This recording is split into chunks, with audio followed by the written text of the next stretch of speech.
சாரதா வந்து ரொம்ப சந்தோஷப்படுறாங்க. இந்த மாரி எல்லார்கிட்டயுமே வந்து பேசி வந்து ரொம்ப சந்தோஷப்பட்டுட்டு இருக்காங்க. "பரவாயில்லடி காவேரி வந்து கங்காவும் சேர்ந்துட்டாங்க. இது போதும் எனக்கு. எனக்கு எவ்வளோ சந்தோஷமா இருக்கு தெரியுமா? அவங்க 2 பேரையும் பார்த்துட்டு" அப்படி சொல்லிட்டு இருக்காங்க. "விடுமா நீ தான் அழுதுட்டியேம்மா" அப்படின்னு சொல்லிட்டு சொல்லிட்டு இருக்காங்க யமுனா எல்லாருமே. அடுத்து வந்து யமுனா என்ன பண்றாங்க, நிவின்க்கு கால் பண்ணி பார்க்குறாங்க. ஆனா நிவின் வந்து டோட்டலா அவாய்ட் பண்றாரு. அதனால வந்து யமுனா ரொம்ப மனசு கஷ்டப்படுறாங்க. என்னடா இது இப்படி இருக்கே! இவரு வந்து நம்மகிட்ட பேசவே மாட்டாரா? அப்படின்னு சொல்லிட்டு யோசிச்சுட்டு இருக்காங்க. இங்க வந்து என்ன பண்றாங்க, காவேரி வந்து கங்காவும் பேசிட்டு இருக்கா. அப்ப கங்கா வந்து சரிங்க கிளம்பலாமா? அப்படின்னு சொல்லிட்டு கங்காவும் குமரனும் கிளம்புறாங்க. நீங்க 2 பேரும் எங்க போறீங்க? எங்களுக்கு பயங்கரமா போர் அடிக்கும். நீங்க போயிட்டா அப்படின்ற மாரி விஜய் சொல்றாரு. வேற ஒண்ணும் இல்லங்க. எங்க அம்மா வீட்டுக்கு தான் போயிட்டு வந்துடுறோம். என்னாச்சுக்கா திடீர்னு கிளம்புற? அப்படின்னோனே, அங்க வேலி பிரச்சனைடி. அதனால தான் கிளம்புறோம் அப்படின்னு சொல்றாங்க.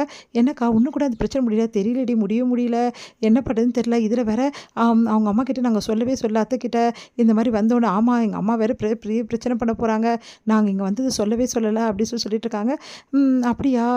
சரி நாங்களும் வரட்டுமா? இல்ல இல்ல ஒண்ணும் ப்ராப்ளம் இருக்காது. சின்ன பிரச்சனையா தான் இருக்கும். நாங்க போய் பார்க்குறோம் அப்டின்னோனே, காவேரி வந்து இல்லக்கா நானும் வரேன். அத்தைய பார்த்து ரொம்ப நாள் ஆச்சுக்கா அப்டின்றாங்க.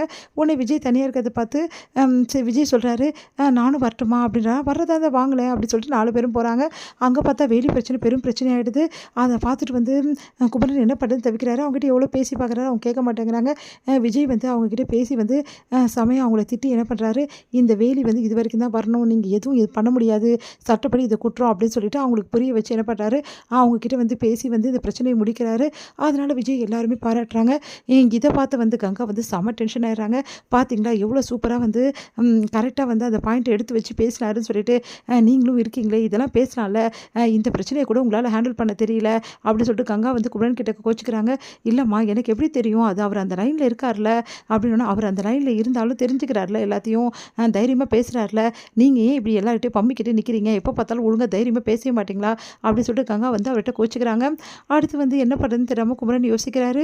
இங்க வந்து என்ன பண்றாங்க, நம்ம காவேரி விஜய் கிட்ட பரவாயில்லங்க. இவ்வளோ பிரச்சனைய வந்து இவ்வளோ சீக்கிரமா வந்து தீர்த்துருவீங்கன்னு நெனச்சு கூட பார்க்கல அப்படின்னு சொல்றாங்க. இதெல்லாம் ஒரு பிரச்சனையே கிடையாது. அவங்கவங்க இடம் அவங்கவங்களுக்கு தான் சொந்தம். சட்டப்படி வந்து யாராலையும் எதுவுமே பண்ண முடியாது. இந்த பிரச்சனைய நீங்க ஏன் இப்படியே விட்டீங்க? இதுக்கு நெறைய தீர்வு இருக்கு அப்படின்னு சொல்லிட்டு விஜய் வந்து சொல்லிட்டு இருக்காரு. அதெல்லாம் பார்க்கும்போது கங்காவுக்கு செம காண்டா இருக்கு. விஜய் வந்து எல்லாம் தெரிஞ்சவரா இருக்காரே, இவர் வந்து இப்படி இருக்காரே அப்படின்னு சொல்லிட்டு கங்கா செமையா டென்ஷன் ஆயிடுறாங்க. விஜய் வந்து குமரன் கிட்ட வந்து காவேரியை பத்தி என்னென்ன பிடிக்கும், பிடிக்காது அப்படின்ற நெறைய விஷயங்கள் வந்து தெரிஞ்சுக்கிறாரு.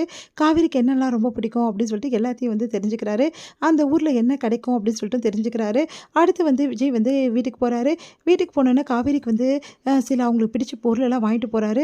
அத வந்து குடுக்குறாரு. காவேரி வந்து "இதெல்லாம் எங்க வாங்குனீங்க? எப்படி?" அப்படி சொன்னோனே, "உனக்கு பிடிச்சிருக்கா? பிடிக்கலையா? அது முதல்ல சொல்லு" அப்படின்னா, "எனக்கு ரொம்ப பிடிச்சிருக்குங்க. இந்த பொருளெல்லாம் எனக்கு பிடிக்கும்னு உங்களுக்கு யார் சொன்னது? எல்லாம் உங்க மாமா தான் சொன்னாரு" அப்படின்னோனே, "எங்க மாமாக்கு எப்படி தெரியும்? உங்க அக்கா சொல்லியிருப்பாங்க" அப்படின்னு சொல்றேன். "ஆமா, சின்ன வயசுலேருந்து எங்க மாமா எங்கள பார்த்துட்டு இருக்காருல்ல, அதுக்கு தான். உண்மையிலேயே வந்து எனக்காக வாங்கிட்டு வந்தீங்க அப்படியே உனக்காக தான் காவேரி வாங்கிட்டு வந்தேன்" அப்படின்னு சொன்னோனே, அந்த பொருளெல்லாம் பார்க்குறாங்க. பரவாயில்லையே எனக்கு பிடிச்சதெல்லாம் வாங்கிட்டு வந்திருக்கீங்க" அப்படின்னு சொல்லிட்டு ரொம்ப சந்தோஷமா அந்த ஆசையா பார்க்குறாங்க. உங்களுக்கு எப்படி தோணுச்சு எனக்கு பிடிச்சதெல்லாம் வாங்கணும்னு சொல்லிட்டு? உனக்கு எப்படி தோணுச்சு எனக்கு பிடிச்சதெல்லாம் சமைக்கணும்னு சொல்லிட்டு? அப்படின்னோனே, உடனே 2 பேரும் ஒருத்தர் ஒருத்தர் பார்த்துக்கிறாங்க.